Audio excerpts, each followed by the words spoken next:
सती गुरु गौरी गिरा गोस्वामी गिरिजेश।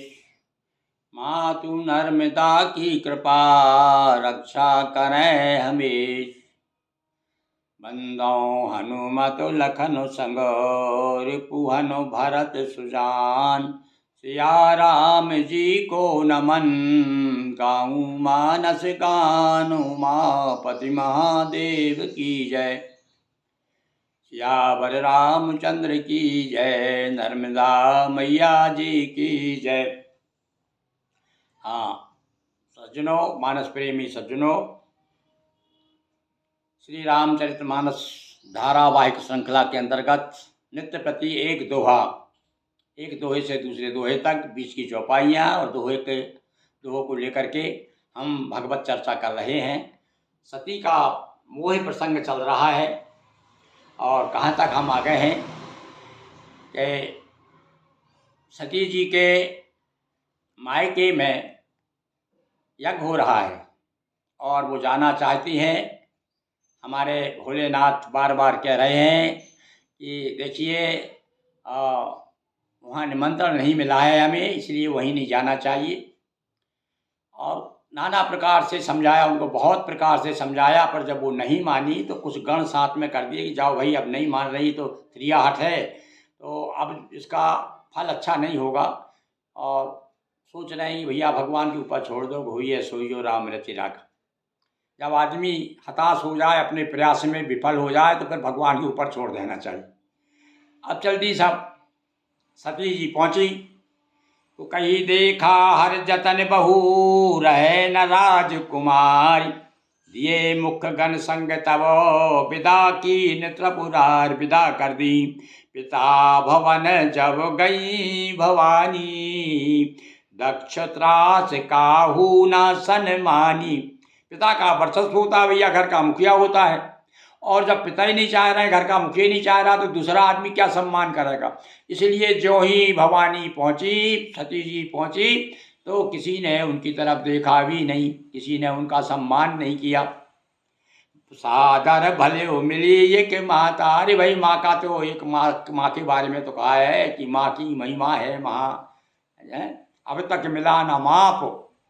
और सागर गागर में सागर सदस्य सीमित अपने आप। तो भैया माँ के बारे में कुछ नहीं कह सकते, कितना ही कुछ हो, माँ तो बड़े आदर के साथ में मिली। अरे मेरी बेटी आ गई, जानती है कि देखो हमारे पतिदेव ने निरादर किया है मेरी बेटी का, पर मेरी बेटी फिर भी आ गई, बड़े प्यार के साथ में मिली। पर भगनी मिली बहुत मुस्काता।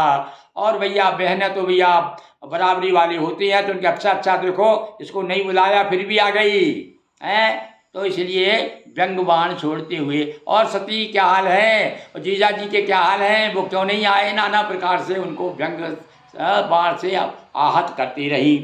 वो दक्ष न कछु पूसी कुछ लाता। सती बिलोक जरे सब गाता। जरे सब गाता, सारा शरीर एकदम से जल गए, मतलब कहना चाहिए जलन हो गई उनको देख करके।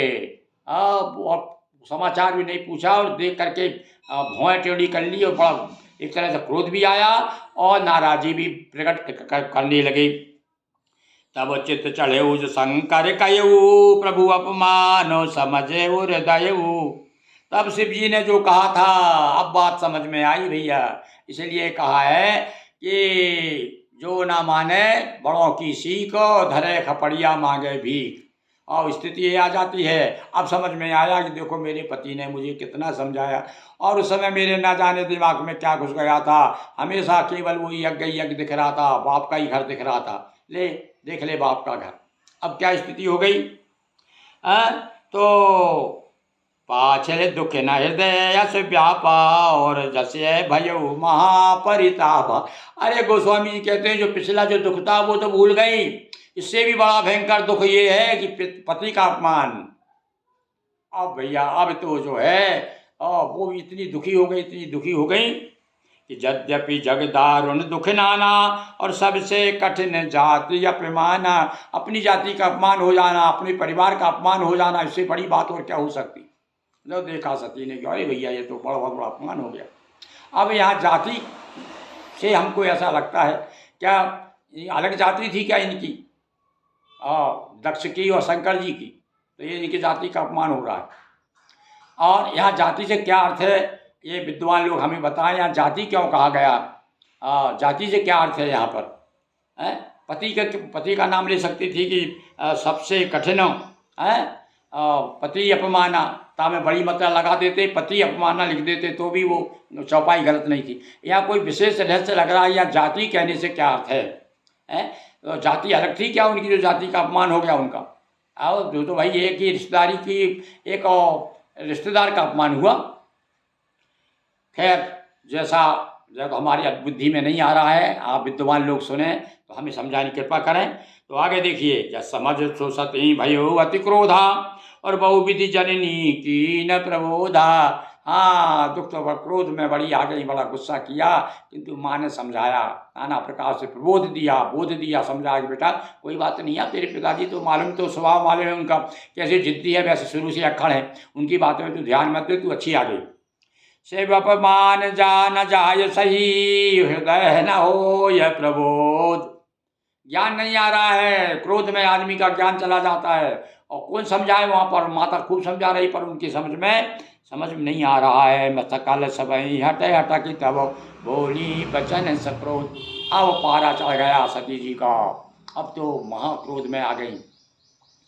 क्रोध के साथ सब सभासदों से सबको बोली, और बड़ा शिव पुराण पढ़िए, और बड़ा लंबा चौड़ा प्रसंग है, और क्या क्या किया सती ने क्रोध होकर के। और उसके बाद में जब ये समाचार जब नारद जी द्वारा पहुंचता है कि ऐसा ऐसा हो गया, सती आगे क्या किया सती ने, तो वो बड़ा सुंदर प्रसंग है। मैं कभी आपको शिव पुराण के मैंने जो 2 चौपाइयों में लिखा है वो सुनाऊंगा। तो आज चलिए, हम 62 दोहे से लेकर 63 दोहे तक आ गए हैं, और अब जल्दी ही 2-4 दोहों में आगे ये सती का मूल प्रसंग जो है समापन की ओर होगा। और कल के लिए एक बार पुनः जय जयकार लगाएं भगवान की। बोलिए सियावर रामचंद्र की जय, नर्मदा मैया की जय, अखिलेश्वर महादेव की जय, हर हर महादेव शंभो।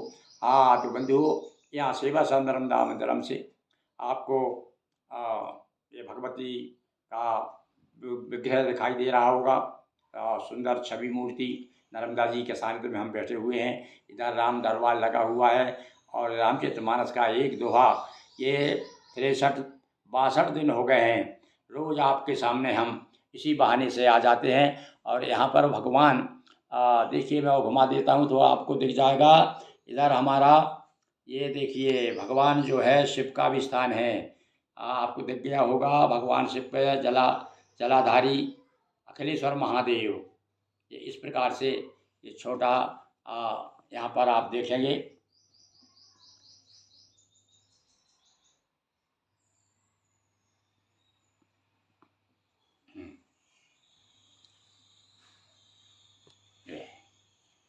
हर हर महादेव शंभो।